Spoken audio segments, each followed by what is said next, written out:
wabarakatuh. Saya Salma Karya Putri, NIM 2002107. Saya berasal dari jurusan Administrasi Pendidikan, mahasiswi dari Universitas Negeri Padang.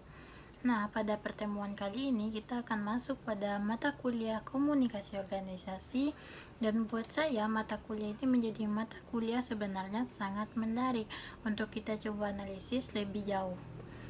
Karena mata kuliah ini mengindikasikan keseharian kehidupan yang mau tidak mau sebenarnya secara teknis hampir sebagian besar kita berkecimpung di dunia kerja atau pernah terlibat dalam organisasi, perusahaan atau lembaga-lembaga tertentu. Mau tidak mau, seluruh aspek yang kita bicarakan di setiap kali pertemuan itu sebenarnya teknisnya adalah hal-hal yang memang sudah pernah melibatkan setiap kita dalam urusan itu.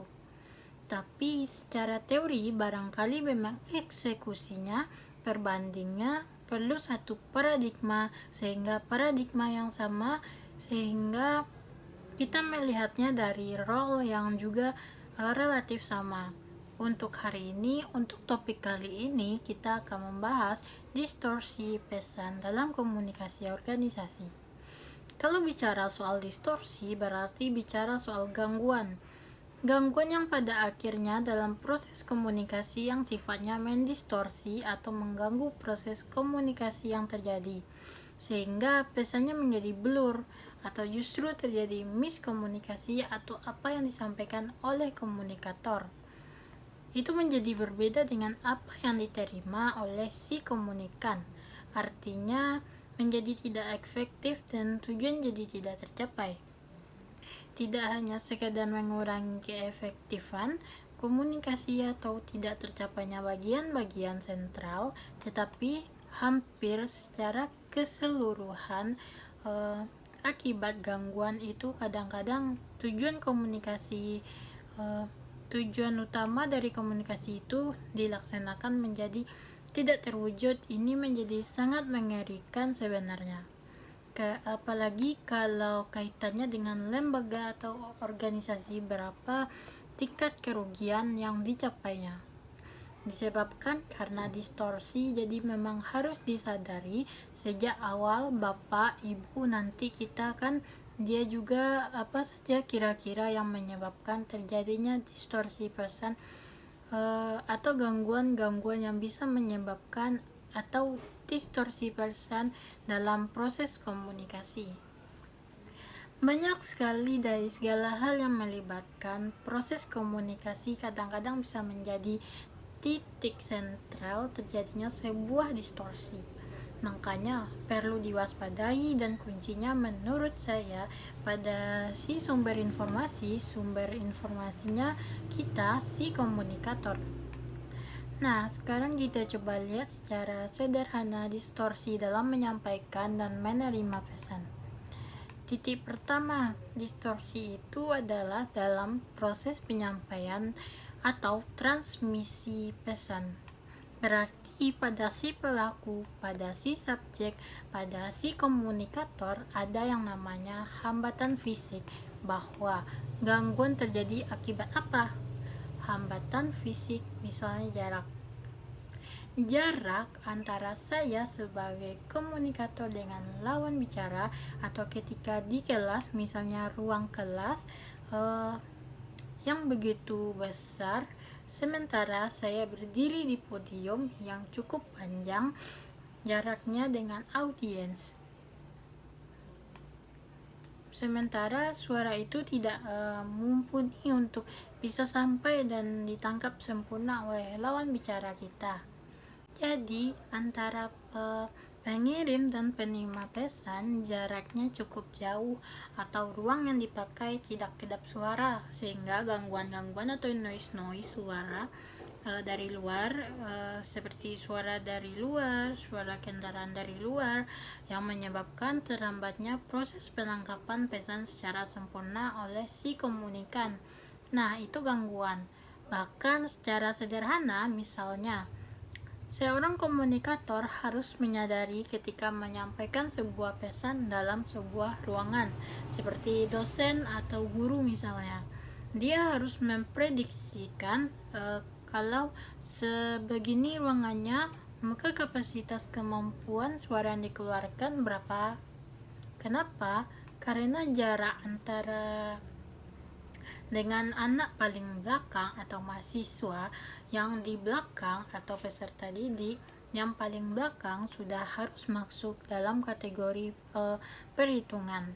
Apalagi kita menyadari kelemahan ada orang yang suaranya pelan, terlalu, tapi tidak semua manusia. Tidak semua komunikator menyadari persoalan-persoalan seperti ini, dan itu penyebab besar terjadinya distorsi. Jadi jangan pernah menyalahkan anak atau peserta didik atau orang lain. Kenapa? Mereka daya tangkapnya menjadi sangat lemah, sementara kita katanya sudah menjelaskan begitu luar biasanya. Kok enggak bisa menjelaskan? Ingat, ada distorsi yang kadang-kadang penyebabnya adalah kita, si komunikator. Kemudian distorsi dalam penyampaian atau transmis pesan ini akibat si komunikator juga bisa dilihat dari apa? Saluran distribusinya begitu panjang dalam organisasi. Misalnya soal struktur, jenjang struktur organisasi atau birokrasi yang begitu bertele-tele. Informasi dari A harus ke sini dulu, sehingga ada bagian informasi yang putus akibat terlalu panjangnya transmisi. Jadi semakin panjang saluran distribusinya, semakin memungkinkan terjadinya gangguan, sehingga efektivitas bahkan kemungkinan tujuan komunikasi menjadi terhambat. Nah, itu persoalan pertama, distorsi dalam menyampaikan dan menerima pesan. Yang kedua, distorsi dalam menerima. Kalau tadi menyampaikan berarti diskomunikator. Sekarang kita coba lihat, ternyata untuk menerima pesan juga kadang-kadang menjadi penyebab terjadinya distorsi yang cukup besar. Ketika turis atau menerima pesan, misal dari hambatan fisik si penerima pesan, gini suasana kerja yang tidak nyaman, sinar lampu yang terlalu terang atau terlalu redup, ruang kerja yang panas, sirkulasi udara yang tidak enak, dan sebagainya. Bahkan termasuk kesehatan penerima pesan yang kurang baik atau pikirannya lagi banyak, lagi galau, tingkat stres yang tinggi, sakit gigi, pusing, lagi bermasalah. Ketika kita bicara dengan lawan bicara yang seperti ini dalam kondisi fisik dan pikiran, hati, perasaan yang gundah, galau, itu kadang-kadang bisa menjadi gangguan. Kita udah panjang lebar menjelaskan, sementara fisiknya menerawang kemana-mana atau terlalu merasa sibuk dengan audiens pikirannya sendiri atau keadaannya sendiri. Nah, ini sebenarnya retensinya ada, si komunikator juga ikut berpengaruh.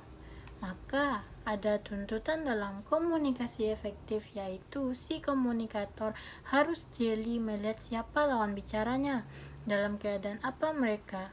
Karena kalau tidak intens, tidak selektif melihat kondisi-kondisi seperti ini, justru bisa memicu terjadinya distorsi. Itu merugikan. Yang lain, apa dalam kaitannya si penerima pesan ini, hambatan mental. Hambatan mental ini terkait dengan perbedaan intelektual. Perbedaan intelektual, kapasitas kemampuan pendidikan, dan ini tentu saja dapat menghambat proses pertukaran informasi atau pertukaran pikiran ketika berkomunikasi. Artinya, orang yang level pendidikannya barangkali tidaknya level pendidikan tapi pengalaman, ketika berbicara dengan orang yang pendidikannya lebih tinggi dan bacaannya begitu panjang atau besar, itu akan berbeda daya tangkapnya, daya serap, dan juga imajinasi. maka tentukannya lagi-lagi kepada si komunikator. Gunakan bahasa yang bisa dipahami dan dimengerti oleh lawan bicara, karena kalau kita berasumsi di pikiran kita sama dengan dosen menuntut mahasiswa harus seperti ini, seperti itu, ya tidak akan pernah ketemu. Tapi coba berasumsi, bersimpati, berempati bahwa kita seakan-akan ada di posisi mereka. Sekarang kita lihat yang ketiga yang menyebabkan distorsi dalam menyampaikan dan menerima pesan. Jadi tadi kita bagi tiga. Yang pertama, distorsi dalam penyampaian atau transmisi. Artinya, notabene ada di pihak si komunikator. Kedua, pihak si komunikan distorsi dalam receive atau receive pesan. Yang ketiga, distorsi dalam mengartikan pesan itu sendiri. Artinya gini, berbeda latar belakang, berbeda usia, berbeda jenis kelamin dan status sosial, posisi kerja, perekonomian, budaya, dan lain-lain sebagainya, itu bisa menjadi distorsi dalam memaknai pesan.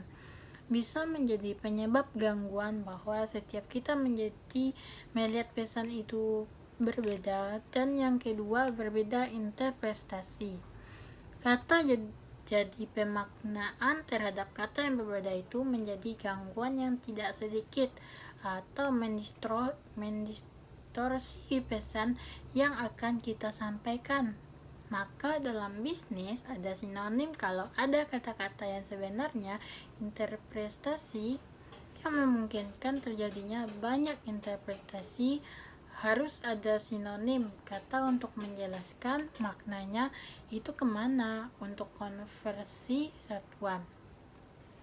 Kebiasaan termasuk adat budaya, antar bangsa, dan segala macam harus dimunculkan. Maksudnya seperti ini.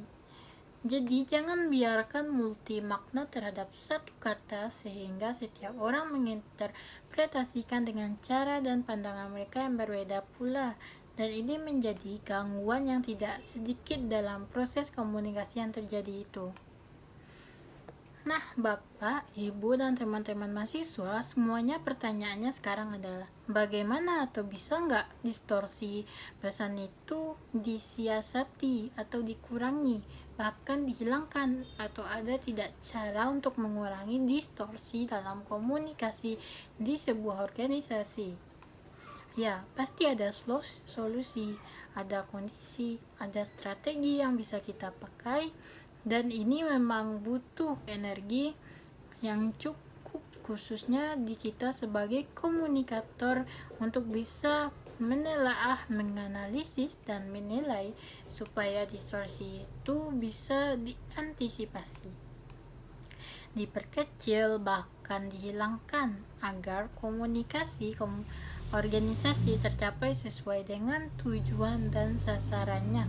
Maka sebenarnya organisasi, perusahaan, atau lembaga itu harus mengupayakan banyak hal.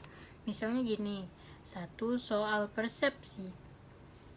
Persepsi antara pengirim dan penerima pesan harus disamakan pemahamannya, harus disamakan pengertiannya, strateginya apa, caranya apa, ya banyak. Berarti strateginya adalah ketika akan melakukan komunikasi antara lembaga dengan seseorang dengan klien, misalnya itu harus dicari dulu, diolah dulu, kita akan bicara dengan siapa, orangnya siapa, kapasitasnya apa, pendidikannya di mana, kemampuannya mana, sehingga kita nanti mempersiapkan bahan atau materi untuk dikomunikasikan sesuai dengan kapasitas mereka. Kadang-kadang bahasa harus disederhanakan, sama dengan ketika kita berbicara dengan orang-orang ilmiah. Itu tidak sama ketika kita berada di kampung halaman kita atau di masyarakat umum yang bahasa mereka sebenarnya tidak sampai ke tahap itu. Walaupun sebenarnya mereka sangat mengerti inti dari persoalan yang kita maksudkan, akhirnya Kita perlu mengganti, menyederhanakan, mengolah kata demi kata, bahasa demi bahasa kita gunakan agar sesuai dengan pemahaman dan kapasitas mereka. Bukan berarti mereka tidak paham, tidak mengerti, bukan berarti mereka lebih rendah kemampuannya dari kita, tapi kebiasaan penggunaan bahasa kadang-kadang itu memberikan pengaruh. Nah, yang kedua, presisi. Itu dilakukan untuk menghindari berbagai macam kesalahpahaman antara komunikator dengan komunikan. Hal-hal yang harus tepat disampaikan dalam bentuk gambar, grafik, dan segala macam. Jadi harus ada persis yang jelas. Kredibilitas juga begitu orang-orang akan menerima pesan harus dapat dipercaya. Akan memahami inti pesan semakin tinggi tingkat kredibilitas seseorang, semakin meyakinkan orang untuk memberikan pengaruh. Semakin tidak kredibel seseorang, berapapun informasi yang disampaikannya adalah informasi yang benar dan seharusnya bisa dipercaya, maka Anda tidak pernah dipercaya orang lain. Maka kredibilitas menjadi satu acuan yang akan menjadi penyebab dari distorsi. Karena apa? Orang menjadi cuek ketika Anda tidak kredibel, tetapi ketika Anda kredibel sebagai penyampai pesan, orang akan dengan lego menerima, mendengarkan apa yang kita sampaikan secara cermat. Cara lain yang bisa dilakukan oleh perusahaan, oleh lembaga adalah dengan melakukan pengendalian diri. Pengendalian diri si pengirim artinya gini. Bahasa yang disampaikan akan dapat membuat tertawa, membuat menangis, membuat marah, berpikir lebih tenang, mengambil tindakan tertentu, sedih, kesal. Jadi itu sudah dikendalikan sejak awal.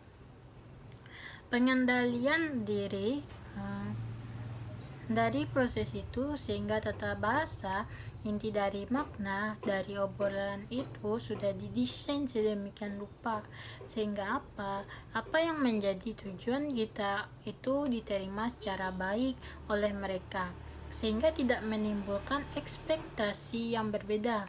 Nah, keselarasan hubungan pengirim dan penerima pesan juga menjadi bagian harus dipikirkan oleh organisasi dalam rangka mengurangi terjadinya distorsi dengan itikat yang baik. Dengan konteks yang lebih bersahabat, pendekatan maka pesan cenderung biasanya lebih efektif diterima dengan baik, tidak emosional sehingga apa? Jangan pernah memulai obrolan atau komunikasi terkait dengan sesuatu yang lebih serius sebelum Anda melakukan pendekatan emosional kepada lawan bicara Anda.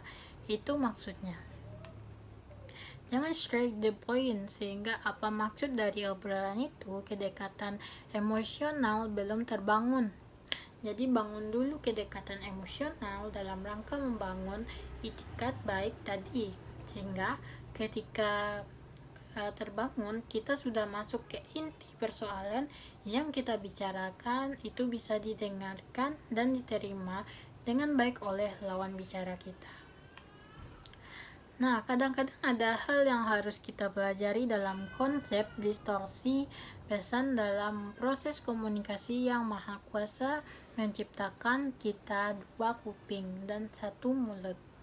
Itu artinya apa?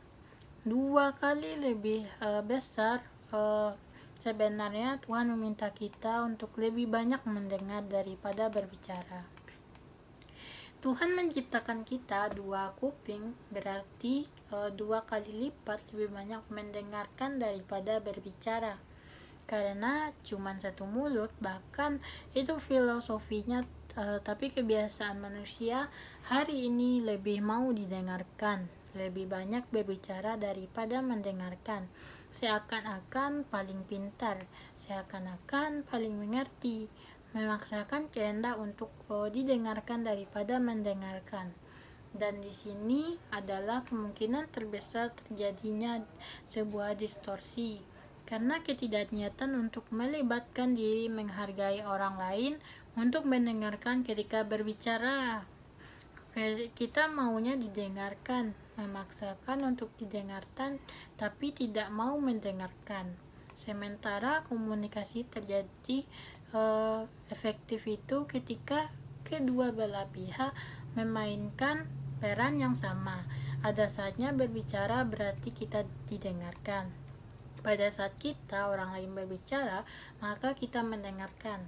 Nah, makanya dalam konsep ini juga perlu bagi setiap komunikator atau komunikan dalam proses komunikasi untuk mengantisipasi yang namanya distorsi pesan tadi harus dikembangkan, diolah, dan dibiasakan untuk mendengarkan orang lain. Nanti kita akan lihat. Kebiasaan mendengarkan begitu sulit sebenarnya ini menjadi salah satu faktor penyebab terjadinya distorsi pesan dalam sebuah proses komunikasi dimanapun, bahkan dalam presentasi, dalam rapat. Setiap kita memaksakan kehendak untuk didengarkan, tapi jarang sekali di antara kita yang mau mendengarkan orang lain. Ketika berbicara secara bijak, ketika organisasi mengadakan pembicaraan dengan cara presentasi misalnya, maka dari sisi menerima pesan pembicara sebagai si pengirim pesan yang lagi presentasi seharusnya lebih memperhatikan banyak hal supaya Anda didengarkan. Sekarang kita hanya bisa melihat dari kita sebagai pengirim pesan supaya didengarkan dulu, baru nanti kita coba lihat bagaimana argumen mendengarkan. Yang pertama, mendengarkan dalam kriteria mendengarkan itu ada 3 hal sebenarnya harus dipikirkan. 1. Mendengarkan isi. 2. Mendengarkan kritis. Yang ketiga, namanya dalam mendengar aktif atau empati. Yang ketiga ini seringkali jadi persoalan. Nah, kalau mendengarkan isi, setiap orang berapa bisa cepat, artinya menerima pesan, hanya memahami, mencoba mengkategorikan, mengingat pesan. Ketika seseorang mempresentasikan, kita hanya memahami hal-hal pokok sebagai pendengar dari pesan tanpa mempedulikan apakah orang yang mempresentasikan itu setuju atau tidak. Nah, itu tadi mendengar isi. Mendengar isi kalau secara garis besar tidak ada yang masalah. Kenapa? Hanya butuh untuk mengambil bagian per bagian terkait dengan isi yang akan kita tangkap. Yang jadi persoalan barangkali ada 2 hal yang disebut dengan mendengar kritis dan mendengar aktif atau empati untuk menggunakan rasa.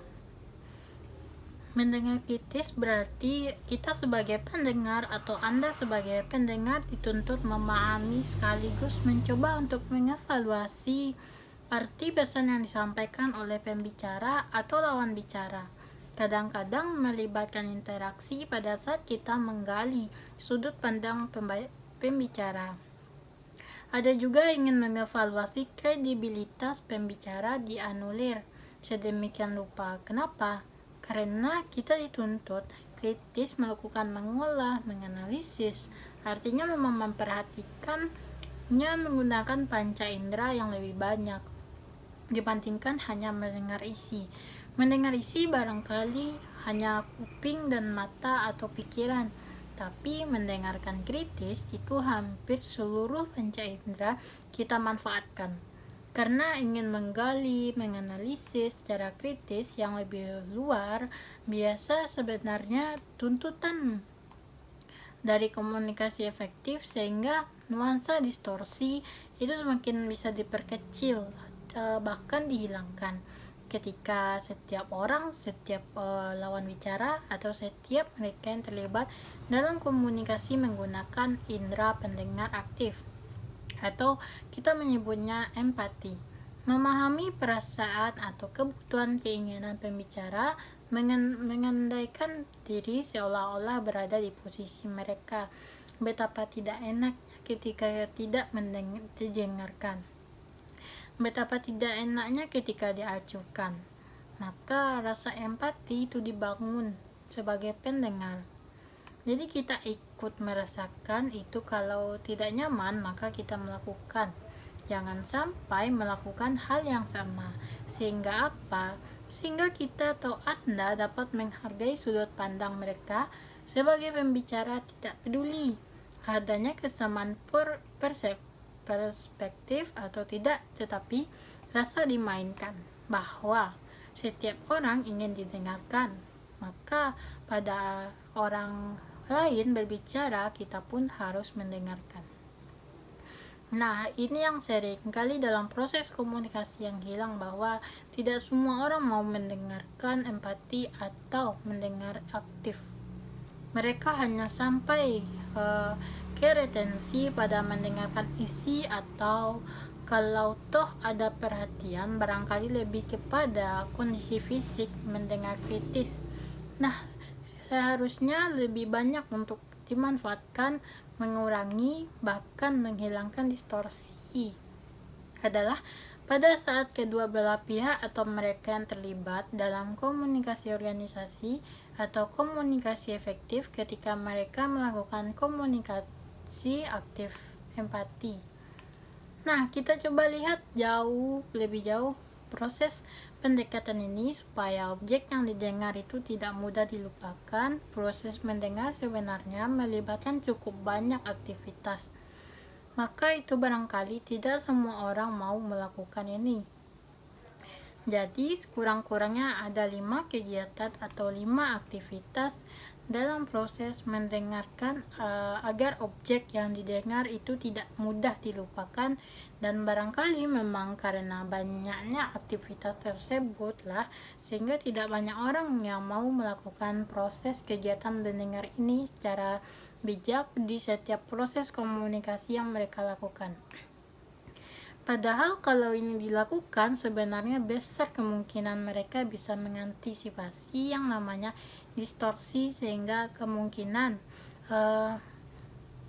efektivitas komunikasi yang terjadi menjadi lebih besar.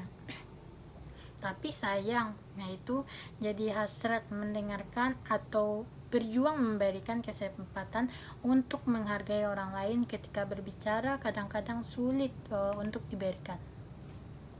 Tapi sekarang kita coba lihat, mudah-mudahan dengan menganalisis ini pelan tapi pasti, minimal yang di ruang virtual ini mulai-mulai menghargai orang lain ketika berbicara. Minimal untuk mendengarkan, karena ketika kita ingin didengarkan, seharusnya kita pun harus mendengarkan orang lain. Nah, kegiatan yang 5 itu minimal apa? Menghadiri itu artinya apa? Secara fisik, satu, fisik lahir dan batin Anda, bahwa kita menyediakan alat sentral pendengaran kita yang memang untuk pesan yang disampaikan. Hadir dalam konteks tidak hanya fisik tapi pikiran dan hati juga ada di situ, sehingga kita bisa mengantisipasi semua hal yang barangkali bisa menghambat, seperti kita bisa menjadi lebih fokus, kita bisa menjadi lebih memperhatikan, atau ketika ada persoalan dengan mendengar pendengaran, kita mencoba mencari posisi yang lebih enak gitu. Karena ada audiens, pikiran kita memang ingin menangkap informasinya. Jadi hadir maksudnya adalah menghadirkan panca indera pendengaran kita, seluruh naluri untuk mendengarkan mereka secara keseluruhan. Yang kedua, menginterpretasikan. Interpretasi berarti arti atau memaknai inti dari yang mereka sampaikan. Kalau sudah sampai ke tahap interpretasi, berarti kita memainkan hati dan seluruh panca indera untuk menangkap apa yang disampaikan oleh si pemberi pesan tadi. Jadi mustahil pikiran kita kemana-mana, fokus pasti pada mereka, kepada si pemberi pesan. Dan yang ketiga, ada kemampuan mengingat, menyimpan pesan untuk dirujuk di kemudian hari. Berarti perhatian kita menjadi berlipat. Otomatis tidak hanya pikiran Tidak hanya kuping, mata tertuju kepada menyampaikan karena ada keinginan hasrat ingin mengingat pesan-pesan yang besar yang disampaikan oleh mereka. Ini saja sudah menjadi hal besar. Ini sehingga sulit bagi orang-orang tertentu yang lebih suka didengarkan daripada mendengarkan untuk bisa fokus, sehingga memang kemungkinan miskomunikasi efektivitas komunikasi itu terjadi akibat distorsi yang diciptakan akibat tidak mau mendengarkan. Kegiatan keempat apa? Kegiatan keempat aktivitasnya evaluasi. Udahlah mengingat kemudian mengevaluasi. Kita mencoba mengurai kembali apa yang disampaikan. Berarti pikiran keseluruhan kita tertuju kepada mereka. Dan yang terakhir adalah sampai ke tahap mampu memberikan tanggapan. Bereaksi terhadap evaluasi tadi, bereaksi terhadap pesan-pesan yang disampaikan, kemudian ikut serta berbicara atau memberikan balikan sebagai sender. Nah, kalau 5 hal ini kita lakukan, besar kemungkinan dalam proses balikan komunikasi itu menjadi efektif. Kenapa? Semua bisa diluruskan melalui pemberian tanggapan tadi. Kalau memang terjadi kesalahan, itu akan diluruskan oleh si pemberi. Tapi ya tidak semua yang mau legowo melakukan itu. Karena kegiatan mendengarkan yang kata Tuhan diciptakan 2 kuping dan agar mendengarkan orang lain daripada banyak berbicara, karena Tuhan menciptakan kita 1 mulut. Filosofinya menjadi sangat berat ya. Terkait dengan aktivitas mendengar dalam proses komunikasi, dimanapun atau kapanpun, jenis komunikasinya yang notabene bisa menghaluskan, bisa mengurangi, bahkan mengantisipasi dan menghilangkan distorsi pesan yang terjadi, sehingga efektivitas komunikasi yang terjadi lebih baik. Kalau boleh kita analisis, sebenarnya memang cukup sulit karena menjadi pendengar yang baik sebagian besar tergantung pada kemampuan kita untuk mengenali dan memberikan koreksi terhadap berbagai hambatan. Misalnya, bila seorang mendengar langsung menarik kesimpulan, maka pendengar tersebut berarti bisa dimaknai menutup pikiran terhadap informasi tambahan masuk dalam kaliber defensif. Yang kedua, pendengar berpusat pada diri sendiri. Biasanya mengalihkan perhatian mereka dari pembicara pada diri sendiri. Artinya, mereka bisa disimpulkan sebagai orang yang tidak mau menyimak. Yang ketiga, ini menurut penelitian seseorang yang berbicara antara 120 sampai 150 kata per menit dalam situasi biasa. Ini dalam situasi biasa. Seseorang biasanya paling maksimal 150 kata per menit. Tetapi pikiran seseorang sebenarnya dapat memproses informasi yang didengar bisa 4 kali lipat lebih cepat daripada pembicara. Jadi sebenarnya kalau mau mereka mendengarkan, mereka bisa menangkap informasi itu 4 kali lipat lebih cepat. Cuman persoalannya sekarang tidak mau akibat kekuatan tadi. Kebiasaan atau budaya orang kita yang selalu banyak bicara, sedikit mendengarkan, yang selalu memaksakan kehendak untuk didengarkan tapi tidak mau rela untuk mendengarkan orang lain. Jadi inilah distorsi dari komunikasi organisasi. Sebenarnya seringkali terjadi dan hal ini menyebabkan tujuan organisasi tidak tercapai secara efektif.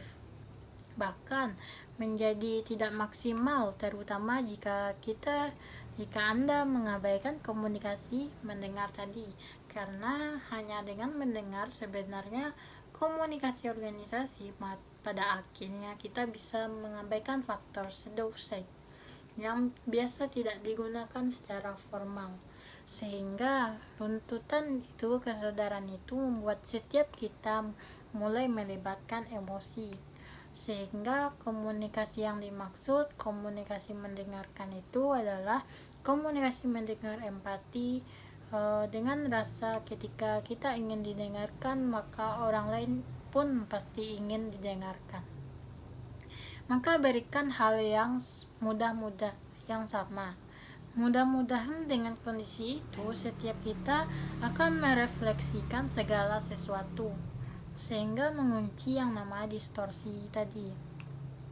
Intens komunikasi menjadi intens, ada yang berbicara, ada yang mendengarkan. Ketika yang mendengarkan berbicara, maka kita didengarkan. Take and give, maka balikan akan menjadi lebih efektif. Barangkali demikian Bapak Ibu dan teman-teman mahasiswa, sebagian kecil dari sekian banyak penyebab, dan sebenarnya banyak sekali penyebab-penyebab lain kalau kita mau menelaah lebih jauh. Misalnya penyebab distorsi itu bisa saja karena persoalan-persoalan budaya, karena gangguan fisik, misalnya bahwa ada hal lain yang menjadi penyebab karena gangguan semantik. Nanti kita bisa analisis di dalam konsep, dalam diskusi langsung, tidak adanya umpan balik, bahkan perbedaan status budaya, status ekonomi, status pendidikan, ada pesan campuran bahasa, banyak sekali sebenarnya menjadi penyebab terjadinya distorsi pesan. Mudah-mudahan ini kita bisa antisipasi sehingga efektivitas komunikasi kita dengan siapapun, dimanapun, dalam konteks apapun bisa kita wujudkan. Saya Sokma Keria Putri pamit. Assalamualaikum warahmatullahi wabarakatuh.